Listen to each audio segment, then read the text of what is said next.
ಸ್ನೇಹಿತರೆ ನಮಸ್ಕಾರ, ನಿಮ್ಗೆಲ್ರಿಗೂ ನಮ್ಮ ನೋಡೋ ಚಾನಲ್ಗೆ ಸ್ವಾಗತ. ಇದೀಗ PSTR GPT ಮತ್ತೆ HS ಹುದ್ದೆಗಳಿಗೆ ಸಂಬಂಧಪಟ್ಟಂತೆ ಅರ್ಜಿ ಸಲ್ಲಿಸುವಾಗ ನಿಮ್ಗೆಲ್ಲ ಏನೆಲ್ಲ ಗೊಂದಲಗಳು ಬರ್ತಾ ಇದೆಯೋ ಅದಕ್ಕೆ ಸಂಬಂಧಪಟ್ಟಂತೆ ಎಲ್ಲ ಪದೇ ಪದೇ ಪ್ರಶ್ನೆಗಳನ್ನ ಕೇಳ್ತಾ ಇದ್ದಾರೋ ಅದಕ್ಕೆ ಸಂಬಂಧಪಟ್ಟಂತೆ ಕೇಂದ್ರೀಕೃತ ದಾಖಲಾತಿ ಘಟಕ CAC ಸೆಲ್ ಏನಿದೆಯೋ ಸಂಪೂರ್ಣವಾಗಿ ಉತ್ತರಗಳನ್ನ ಕೊಟ್ಟಿದೆ. ಬರವಣಿಗೆ ಮುಖಾಂತರ ಉತ್ತರಗಳನ್ನ ಕೊಟ್ಟಿದೆ.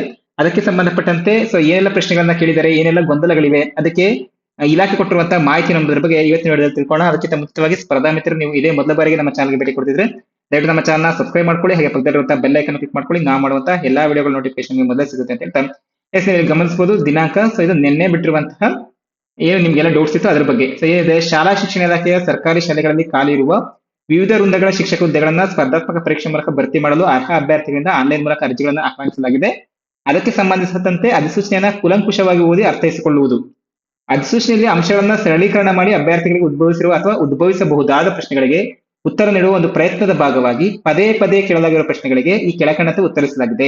ಇದನ್ನ ಅನುಸರಿಸಲು ಸೂಚಿಸಿದೆ ಅಂತ ಕೊಟ್ಟಿದ್ದಾರೆ. ಕೆಲವೊಂದಿಷ್ಟು ಸರಿಸುಮಾರಾಗಿ 13 ಪ್ರಶ್ನೆಗಳು ಪದೇ ಪದೇ ಕೇಳಲಾದ ಪ್ರಶ್ನೆಗೆ ಉತ್ತರ ಇದೆ. ಇದರಲ್ಲಿ ನಿಮ್ಮ ಪ್ರಶ್ನೆಗಳೇನು, ನಿಮ್ಮ ಗೊಂದಲಗಳಿದ್ರೆ ಅದನ್ನ ಕ್ಲಿಯರ್ ಮಾಡ್ಕೊಳ್ಳಿ. First one, 371J ಮೀಸಲಾತಿರುವಂತಹ Kalyana Karnataka ಅಭ್ಯರ್ಥಿಗಳಿಗೆ ಪ್ರತ್ಯೇಕ ಪರೀಕ್ಷೆಯನ್ನ ನಡೆಸಲಾಗುತ್ತದೆ ಅಂತ ಕೇಳಿದರೆ. ಮೀನ್ಸ್ ಈಗ ನಾನು ಇದ್ರ ಬಗ್ಗೆ ವಿಡಿಯೋನೇ ಮಾಡಿದ್ದೀನಿ. HKಗೆ ಮತ್ತೆ ನಾನ್ HK ಅವರಿಗೆ ಬೇರೆ ಬೇರೆ ಟೈಮಲ್ಲಿ ಎಕ್ಸಾಮ್ ಮಾಡ್ತಾರ ಅಂತ ಕೇಳಿದರೆ. ಹೌದು, ಇಬ್ಬರಿಗೂ ಬೇರೆ ಬೇರೆ ಟೈಮಲ್ಲಿ ಎಕ್ಸಾಮ್ ಮಾಡ್ತಾರೆ. ಆದ್ರೆ ಇಲ್ಲಿ ನೀವು ಮತ್ತೆ ಡೌಟ್ ಪಡೋದು ಬೇಡ. HK ಅವರಿಗೂ ಮತ್ತೆ ನಾನ್ HK ಅವರು ಒಂದೇ ಅರ್ಜಿಯನ್ನ ಸಲ್ಲಿಸಕ್ ಸಾಧ್ಯ, ಒಂದೇ ಜಿಲ್ಲೆಗೆ ಅರ್ಜಿಯನ್ನ ಸಲ್ಲಿಸಕ್ ಸಾಧ್ಯ. ನೋಡಿದವರು ಕೊಟ್ಟಿದ್ದಾರೆ. ಹೌದು, ಈ ಮೀಸಲಿಟ್ಟಿರುವ ಜಿಲ್ಲಾ ಅಥವಾ ವಿಭಾಗೀಯ ಆಯ್ಕೆ ಪ್ರಾಧಿಕಾರಗಳು ಹೊರಡಿಸಿರುವ ನೇಮಕಾತಿ ಅಧಿಸೂಚನೆಗಳಲ್ಲಿ ಇದನ್ನು ಸ್ಪಷ್ಟವಾಗಿ ತಿಳಿಸಲಾಗಿದೆ. ಪ್ರತ್ಯೇಕ ವೇಳಾಪಟ್ಟಿಯನ್ನು ಸಹ ಕೊಡಲಾಗಿದೆ. ನಾನು ಪ್ರತ್ಯೇಕ ವೇಳಾಪಟ್ಟಿಯನ್ನು ಹೇಳಿದ್ದೀನಿ. ಓಕೆನಾ. ಮತ್ತೆ ಇಲ್ಲಿ ಇನ್ನೊಂದು ಡೌಟು, 371J ಮೀಸಲಾತಿರುವ ಕಲ್ಯಾಣ ಕರ್ನಾಟಕ ಅಭ್ಯರ್ಥಿಗಳಿಗೆ ಪ್ರತ್ಯೇಕ ಪರೀಕ್ಷೆಯನ್ನ ರಾಜ್ಯದ ಎಲ್ಲಾ ಜಿಲ್ಲೆಗಳಲ್ಲೂ ನಡೆಸಲಾಗುತ್ತದೆ ಅಂತ ಕೇಳಿದ್ದಾರೆ. ಇಲ್ಲಿ 371Jಗೆ ಸಂಬಂಧಪಟ್ಟಂತೆ ಮೀನ್ಸ್ ಇದು ಕಲ್ಯಾಣ ಕರ್ನಾಟಕದವ್ರಿಗೆ, ಅಲ್ಲಿನವರಿಗೆ ಎಕ್ಸಾಮ್ ಆ ಜಿಲ್ಲೆಗಳಲ್ಲಿ ಮಾತ್ರ, ಆ 7 ಜಿಲ್ಲೆಗಳೇನಿದೆಯೋ ಆ ಜಿಲ್ಲೆಗಳಲ್ಲಿ ಮಾತ್ರ ನಡೆಸ್ತಾರೆ. ಇಲ್ಲಿ ಇನ್ನೊಂದು ಡೌಟ್ ಏನು ಅಂತಂದ್ರೆ, HK ಅಭ್ಯರ್ಥಿ ನಾನ್ HKಗೆ ಅರ್ಜಿ ಸಲ್ಲಿಸಬಹುದಾ ಅಥವಾ ನಾನ್ HK ಅಭ್ಯರ್ಥಿ HKಗೆ ಅರ್ಜಿ ಸಲ್ಲಿಸಬಹುದಾ? ಫಾರ್ ಎಕ್ಸಾಂಪಲ್, ಈಗ ಬೆಂಗಳೂರಿನ ಒಬ್ಬ ಅಭ್ಯರ್ಥಿ ರಾಯಚೂರಿಗೆ ಅರ್ಜಿ ಸಲ್ಲಿಸಬಹುದಾ ಅಥವಾ ರಾಯಚೂರಲ್ಲಿರುವಂತಹ ಒಬ್ಬ HK ಅಭ್ಯರ್ಥಿ ಬೆಂಗಳೂರಿಗೆ ಅರ್ಜಿ ಸಲ್ಲಿಸಬಹುದು ಅಂದ್ರೆ ಸಲ್ಲಿಸಬಹುದು. ಬೆಂಗಳೂರಲ್ಲಿ ಇರುವಂತರು ರಾಯಚೂರಿಗೂ ಸಲ್ಲಿಸಬಹುದು, ರಾಯಚೂರಿನ ಅಭ್ಯರ್ಥಿ ಬೆಂಗಳೂರಿಗೂ ಸಲ್ಲಿಸಬಹುದು. ನೀವು ಎಲ್ಲಿಗಾದ್ರೂ ಸಲ್ಲಿಸಿ, ಆದ್ರೆ ರಾಜ್ಯದಲ್ಲಿ ಒಂದು ಹುದ್ದೆಗೆ, ಫಾರ್ ಎಕ್ಸಾಂಪಲ್ GPT ಅಂತ ಕನ್ಸಿಡರ್ ಮಾಡಿದ್ರೆ ನೀವು ಒಂದು ಜಿಲ್ಲೆಗೆ ಮಾತ್ರ ಅರ್ಜಿ ಸಲ್ಲಿಸಲು ಸಾಧ್ಯ. ಇದು ಕ್ಲಿಯರ್ ಆಗಿದೆ ಅಂತ ಅನ್ಕೊಳ್ತೀನಿ. ಇನ್ನ ಮೂರನೇ ಪ್ರಶ್ನೆ ಇದೆ, ಕಲ್ಯಾಣ ಕರ್ನಾಟಕ ಮೀಸಲಾತಿ ಇಲ್ಲದ ಹುದ್ದೆಗಳಿಗೆ ಪರೀಕ್ಷೆಯನ್ನ ಕಲ್ಯಾಣ ಕರ್ನಾಟಕ ಪ್ರದೇಶದ ಜಿಲ್ಲೆಗಳಲ್ಲಿ ನಡೆಸಲಾಗುತ್ತದೆ ಅಂತ ಕೇಳಿದ್ದಾರೆ. ಇಲ್ಲಿ ಪ್ರಶ್ನೆ ಸರಿಯಾಗಿ ಅರ್ಥ ಮಾಡ್ಕೊಳ್ಳಿ. ಕಲ್ಯಾಣ ಕರ್ನಾಟಕ ಮೀಸಲಾತಿ ಇಲ್ಲದ ಹುದ್ದೆಗಳನ್ನ ಮೀನ್ಸ್ ನಾನ್ HK ಪೋಸ್ಟ್ಗೆ, ಏನು ಉಳಿದಂತಹ 25 ಜಿಲ್ಲೆಗಳಿದಾವ ನಾನ್ HK ಪೋಸ್ಟ್ಗಳಿಗೆ ಪರೀಕ್ಷೆಯನ್ನ ಕಲ್ಯಾಣ ಕರ್ನಾಟಕ ಪ್ರದೇಶ ಜಿಲ್ಲೆಗಳು ನಡೆಸುತ್ತಾರಾ ಅಂತಂದ್ರೆ ಹೌದು ಅಂತ ಕೊಟ್ಟಿದ್ದಾರೆ. ಮೀನ್ಸ್ ಈಗ ನಾನ್ HK ಅವರು, ಫಾರ್ ಎಕ್ಸಾಂಪಲ್, ಈಗ ನಾನು ಈಗಾಗಲೇ ಹೇಳ್ತಾ ಇದ್ದೆ, ರಾಯಚೂರಿನವರು ಯಾರೊಬ್ರು ಬೆಂಗಳೂರಿಗೆ ಅರ್ಜಿಯನ್ನ ಹಾಕಿದ್ರು. ಮೀನ್ಸ್ ಈಗ ಅವರು ನಾನ್ HK ಅರ್ಜಿಯನ್ನ ಹಾಕಿದ್ದಾರೆ ಅಂದ್ರೆ ಅವರು ರಾಯಚೂರಿನಲ್ಲಿ ಎಕ್ಸಾಮ್ ಬರೀಬಹುದು ಅಂತಂದ್ರೆ ಹೌದು, ಬರೀಬಹುದು. ಕಲ್ಯಾಣ ಕರ್ನಾಟಕ ಜಿಲ್ಲೆಗಳನ್ನು ಒಳಗೊಂಡು ರಾಜ್ಯದ ಎಲ್ಲಾ ಜಿಲ್ಲಾ ಕೇಂದ್ರಗಳಲ್ಲಿ ಪರೀಕ್ಷೆ ಒಂದರನ್ನ ನಡೆಸಲಾಗುತ್ತೆ. 4ನೇ ಪ್ರಶ್ನೆಯಿಂದ, ಕಲ್ಯಾಣ ಕರ್ನಾಟಕ ಮೀಸಲಾತಿ ಕ್ಲೈಮ್ ಮಾಡುವ ಅಭ್ಯರ್ಥಿಗಳು ಪ್ರತ್ಯೇಕವಾಗಿ 2 ಅರ್ಜಿಗಳನ್ನು ಸಲ್ಲಿಸಬೇಕೇ? ಇದು ಮೇನ್ ಇರುವಂತಹ ಡೌಟ್. 2 ಅರ್ಜಿಗಳನ್ನು ಸಲ್ಲಿಸಬಹುದಾ ಅಂತ ನೋಡಿ. ಕಂಪ್ಲೀಟ್ ಆಗಿ 2 ಅರ್ಜಿಯನ್ನು ಸಲ್ಲಿಸೋಕೆ ಅವಕಾಶನೇ ಇಲ್ಲ. ನಾನು ಈಗಾಗಲೇ ಇಲ್ಲೇ ಎಕ್ಸಾಂಪಲ್ ಕೊಟ್ಟು ಹೇಳಿದೆ. ಒಂದೇ ಅರ್ಜಿಯಲ್ಲಿ PST, PET, GPT, CST, AM ಕೇಡರ್ಗಳಿಗೆ ಹುದ್ದೆಗಳಿಗೆ ಅವರವರ ವಿದ್ಯಾರ್ಹತೆ ಆಧಾರದಲ್ಲಿ ಎಲ್ಲಾ ವಿಧಗಳ ಮೀಸಲಾತಿಗೆ ಅರ್ಹತೆ ಇದ್ದಲ್ಲಿ ಅವುಗಳನ್ನ ಕ್ಲೈಮ್ ಮಾಡಿ ಅರ್ಜಿ ಸಲ್ಲಿಸಬಹುದು. ಅಂದ್ರೆ ನೀವೀಗ GPTಗೆ ಈಗ ನಿಮ್ಗೆ ಅಲ್ಲಿ ಅರ್ಜಿಯನ್ನ ಸ್ವಲ್ಪ ಯಾರಾದ್ರೂ ಫಿಲ್ ಮಾಡಿದ್ರೆ ನಿಮ್ಗೆ ಇದ್ರ ಬಗ್ಗೆ ಮಾಹಿತಿ ಗೊತ್ತಿರುತ್ತೆ. ಅರ್ಜಿಯಲ್ಲಿ ನಿಮ್ಗೆ ಒಂದೇ ಸಲ ಬಂದ್ಬಿಡುತ್ತೆ. ಫಸ್ಟ್ ಆಫ್ ಆಲ್ ನಿಮ್ಗೆ ಫಸ್ಟ್ ಆಪ್ಷನ್ PSTR ಅಂತ ಬರುತ್ತೆ, ನೆಕ್ಸ್ಟ್ GPT ಅಂತ ಬರುತ್ತೆ, ಮತ್ತೆ HSTR ಅಂತ ಬರುತ್ತೆ.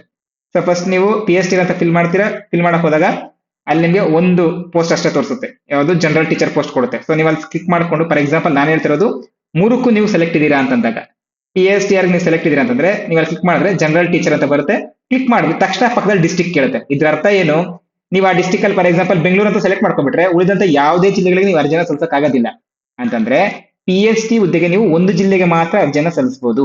ಆದ್ರೆ GPTಗೆ ಬೇರೆ ಜಿಲ್ಲೆಗೆ ನೀವು ಅರ್ಜಿನ ಸಲ್ಲಿಸಬಹುದು. ಅದೇ ಅಪ್ಲಿಕೇಶನ್ ಬೇರೆ ಹುದ್ದೆ. ನೆಕ್ಸ್ಟ್ ನಿಮ್ಗೆ ಆಪ್ಷನ್ GPT ಬರುತ್ತೆ.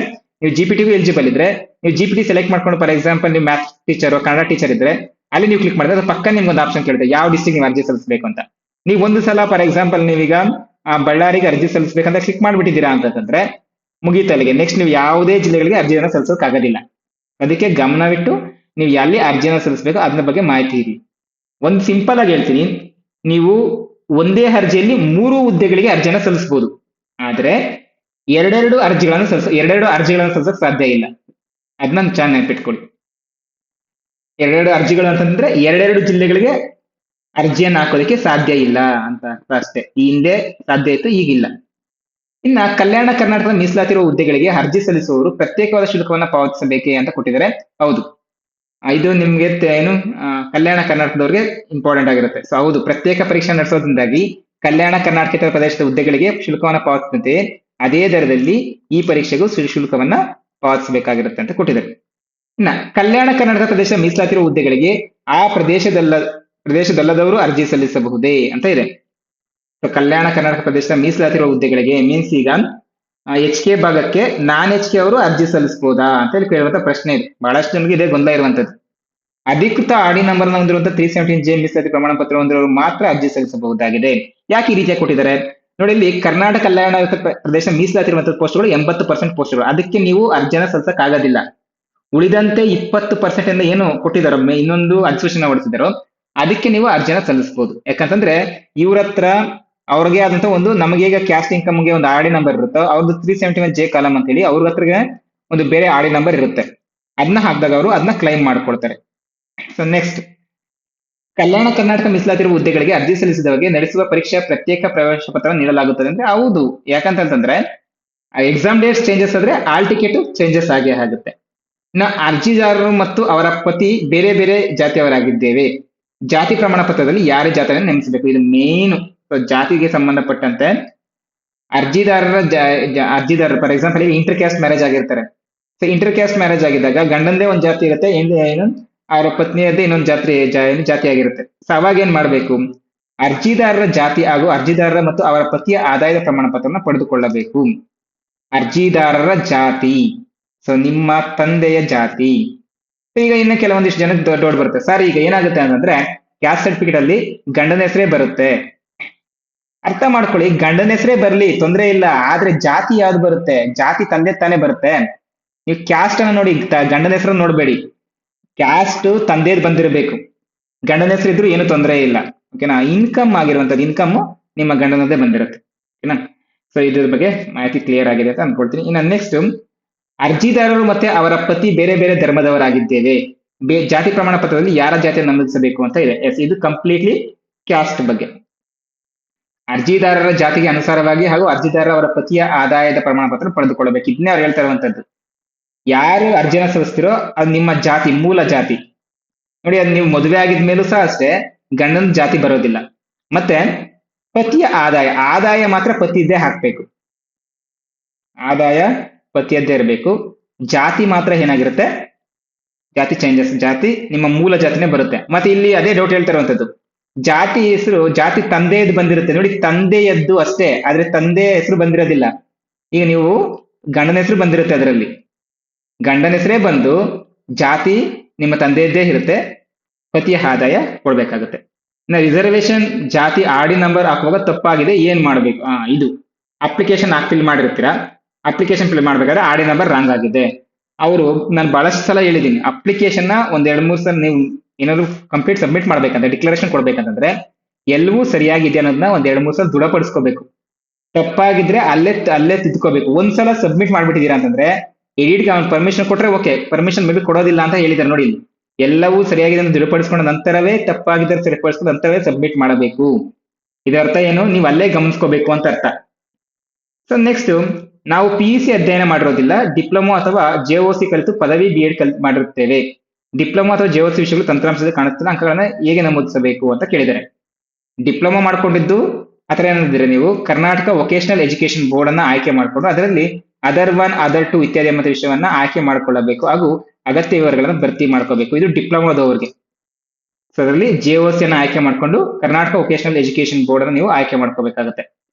ಇನ್ನ ಕೊನೆಯ 2 ಪ್ರಶ್ನೆಗಳು, ನಮ್ಮ ಪದವಿ ಅಂಕಪಟ್ಟಿಯಲ್ಲಿ ಗ್ರೇಡ್ ನಮೂದಿಸಲಾಗಿದೆ, ಗ್ರೇಡ್ ಪಾಯಿಂಟರ್ ಅನ್ನ ಅಂಕಗಳನ್ನ ಪರಿವರ್ತಿಸಿ ಹಾಕ್ಬೇಕೆ ಅಥವಾ ಗ್ರೇಡ್ ಗಳನ್ನ ಹಾಕ್ಬೇಕೆ ಅಂತಿದೆ. ಆಕ್ಚುಲಿ ಅವ್ರು ನೀಟಾಗಿ ಕೊಟ್ಟಿದ್ದಾರೆ, ಗ್ರೇಡ್ ಪಾಯಿಂಟ್ ಗಳನ್ನ ಅಂಕಗಳನ್ನಾಗಿ ಪರಿವರ್ತಿಸಿ ತಂತ್ರಾಂಶದಲ್ಲಿ ಭರ್ತಿ ಮಾಡಬೇಕು. ಗ್ರೇಡ್ ಪಾಯಿಂಟ್ ಗಳನ್ನ ಯಾವ ಆಧಾರದಾಗಿ ನೀವು ಚೇಂಜಸ್ ಮಾಡಿದೀರಾ ಅದನ್ನ ನೀವು ಅಪ್ಲೋಡ್ ಮಾಡಬೇಕು ಅಂತ ಹೇಳಿದ್ದಾರೆ. ಫಾರ್ ಎಕ್ಸಾಂಪಲ್ ನಾನು ಎಕ್ಸಾಂಪಲ್ ಕೊಡ್ತೀನಿ. ಈಗ ಮೈಸೂರು ಯೂನಿವರ್ಸಿಟಿ ಇದೆ. ಸೊ ಮೈಸೂರು ಯೂನಿವರ್ಸಿಟಿ ಏನ್ ಮಾಡಿದೆ, ಫಾರ್ ಎಕ್ಸಾಂಪಲ್ ನಾನೇ ಒಂದು ಎಕ್ಸಾಂಪಲ್ ತಗೊಳ್ತೀನಿ. ಒಂದು 5,000 ಅಂಕಗಳಿಗೆ 4,000 ಅಂಕಗಳನ್ನ ಯಾರೋ ಪಡ್ಕೊಂಡಿದ್ದಾರೆ. ಸೊ ಇದು ನಿಮ್ಗೆ ಓಕೆ, ಯಾಕಂದ್ರೆ ಡೈರೆಕ್ಟ್ ಆಗಿ ಅವರೇ ಅಂಕಗಳನ್ನು ಕೊಟ್ಬಿಟ್ಟಿದ್ದಾರೆ. ಕೆಲವೊಂದು ಯೂನಿವರ್ಸಿಟಿ ಏನ್ ಮಾಡಿರ್ತಾರೆ, 85-80% ಕೊಟ್ಟಿರ್ತಾರೆ. ಅದನ್ನ ನೀವು ಕನ್ವರ್ಟ್ ಮಾಡ್ಕೋಬೇಕಾಗುತ್ತೆ ಟೋಟಲ್ ಮಾರ್ಕ್ಸ್ ಎಷ್ಟಿದೆ ಅಂತೇಳಿ. ಇಲ್ಲ ಇನ್ ಕೇಸ್ ನಿಮ್ಮ ಹತ್ರ ಅದು ಏನು ಆ ರೀತಿಯಾಗೂ ಇಲ್ಲ, ಜಸ್ಟ್ ನಿಮ್ಗೆ ಗ್ರೇಡ್ಸ್ ಕೊಡ್ತಾರೆ. ಫಾರ್ ಎಕ್ಸಾಂಪಲ್ ನೀವು ಈಗ IIT ಅಲ್ಲಿ ಏನಾದ್ರು ಓದಿದ್ರೆ ನಿಮ್ಗೆಲ್ಲ ಅಲ್ಲಿ 8.2 9.1 ಅಂತ ಕೊಟ್ಟಿರ್ತಾರೆ. ಅದನ್ನ ನೀವು ಕನ್ವರ್ಟ್ ಮಾಡ್ಕೋಬೇಕು. ಕನ್ವರ್ಟ್ ಮಾಡ್ಕೊಂಡಿದ್ದೀರಾ ಅಂದ್ರೆ ಯಾವ ಬೇಸಿಸ್ ಮೇಲೆ ಕನ್ವರ್ಟ್ ಮಾಡಿದ್ದೀರಾ, ಆ ಒಂದು ಡಾಕ್ಯುಮೆಂಟ್ ನಿಮ್ಗೆ ಎಲ್ಲರೂ ಕಂಪ್ಯೂಟರ್ ಎಲ್ಲಿ ನೀವೆಲ್ಲ ಯಾವ್ದು ನೋಡಿ ನೀವು ಅದನ್ನ ನೋಡಿದಿರೋ, ಫಾರ್ ಎಕ್ಸಾಂಪಲ್ ನೀವು ಅದನ್ನ ಏನು ಗೂಗಲ್ ಅಲ್ಲೋ ಎಲ್ಲೋ ಒಂದ್ ಕಡೆ ನೋಡಿರ್ತೀರಾ, ಅದನ್ನ ನೀವು ಅಪ್ಲೋಡ್ ಮಾಡಬೇಕಾಗತ್ತೆ.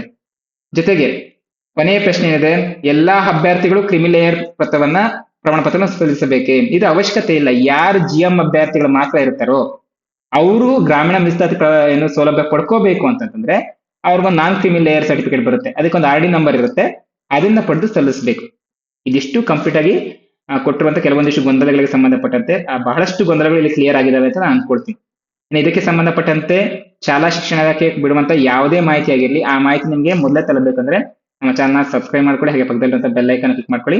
ಇನ್ನು ಇದಕ್ಕೆ ಬಿಟ್ಟು ಇನ್ನೇನು ಗೊಂದಲಗಳಿದ್ರು ಸಹ ನೀವು ಕಮೆಂಟ್ ಸೆಕ್ಷನ್ ಅಲ್ಲಿ ತಿಳಿಸಿ, ನೋಡೋಣ ಪರಿಹಾರ ಸಿಗುತ್ತೆ ಅನ್ನೋದು. ಫಾರ್ ಎಕ್ಸಾಂಪಲ್ ಈಗ ಜಾತಿಗೆ ಸಂಬಂಧಪಟ್ಟಂತೆ ಮತ್ತೆ ಪರೀಕ್ಷೆಗೆ ಸಂಬಂಧಪಟ್ಟಂತೆ ಕಂಪ್ಲೀಟ್ ಆಗಿ ಎಲ್ಲವೂ ಡೌಟ್ಸ್ ಕ್ಲಿಯರ್ ಆಗಿದ್ದಾವೆ. ಇನ್ನೇನಾದ್ರು ಡೌಟ್ಸ್ ಇದೆ ನೀವು ಖಂಡಿತವಾಗಿ ಕಮೆಂಟ್ಸ್ ತಿಳಿಸಬಹುದು ಅಂತ ಹೇಳ್ತಾ, ಸ್ನೇಹಿತರೆ ಇದಾಗಿತ್ತು ಇವತ್ತಿನ ಮಾಹಿತಿ. ಇದೇ ರೀತಿಯ ಮತ್ತಷ್ಟು ಮಾಹಿತಿಗಳಿಗೆ ನಮ್ಮ ಚಾನಲ್ ಸಬ್ಸ್ಕ್ರೈಬ್ ಮಾಡ್ಕೊಳ್ಳಿ, ಹಾಗೆ ಪಕ್ಕದಲ್ಲಿರುವಂತ ಬೆಲ್ ಐಕಾನ್ ಕ್ಲಿಕ್ ಮಾಡ್ಕೊಳ್ಳಿ. ಮತ್ತೆ ಎಲ್ಲ ವಿಡಿಯೋ ನೋಟಿಫಿಕೇಶನ್ ಸಿಗುತ್ತೆ ಅಂತ ಹೇಳ್ತಾ ಮುಂದಿನ ವಿಡಿಯೋದಲ್ಲಿ ಭೇಟಿಯಾಗೋಣ ಸ್ನೇಹಿತರೆ. ನಿಮ್ಗೆ ಎಲ್ರಿಗೂ ಧನ್ಯವಾದಗಳು.